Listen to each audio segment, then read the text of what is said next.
the Le Petit 2019. And this is really appropriate for this particular, where we're tasting right now, because here we are in the Homestead block, looking at Mount Hood. And this Dijon 115 clone is typically, this block is the first that we pick. And for the Le Petit, we pick it from this particular block here. So this is a very unique Pinot. Bill, why don't you tell us about how we make this? Well, we use our own twist on the Beaujolais method of doing a Beaujolais Nouveau, which involves something called, in French, maceration carbonique, or in English, carbonic maceration. Sounds better in French, maybe. But it's we put whole cluster grapes into tanks that have been flooded with carbon dioxide, and then we pick the grapes again, as we do for the rosé and for the corduroy, a little bit early, because we're not looking for a lot of alcohol, and so lower sugar. And then we allow the grapes to sit in there uncrushed, the berries as many whole berries as we can, for 9 to 10 days. And during this time, there's this enzymatic fermentation that happens within the berry that doesn't involve yeast.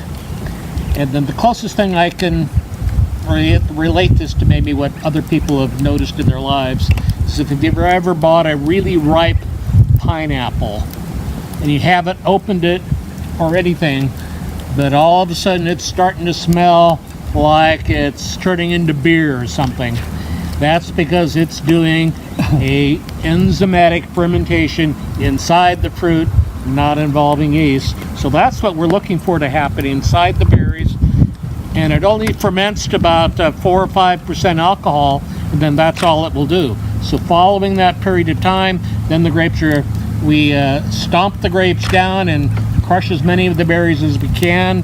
We do add yeast at this time and let the fermentation go on until the sugar level is down to about 6 to 8% sugar, and then we press it.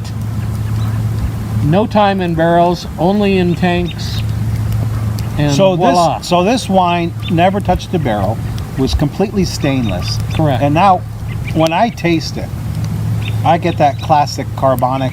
It's like Smucker's strawberry jam. I mean, I'm picking up the scent of strawberries, which is not something that you normally get in Pinot Noir. No. A little bit of cinnamon too, I think. Oh yeah. No, it's very fun. This we like to serve perhaps a little cool. So when it gets warm outside, we like to actually put this on top of the ice. Don't serve it warm.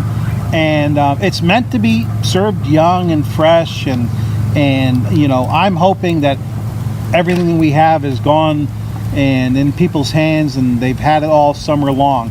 What's remarkable is we go back and we taste 2009s, 2010s when we started making this wine, and they're still tasting lovely. They taste more like they had a little bit of barrel time in them, but they're still very nicely structured. But this is really meant for a summer sipping wine. I think the charm that it has is best enjoyed when it's very young. So I call it a spring wine. So we're almost spring, so now's the time, in my opinion. Oh, very good.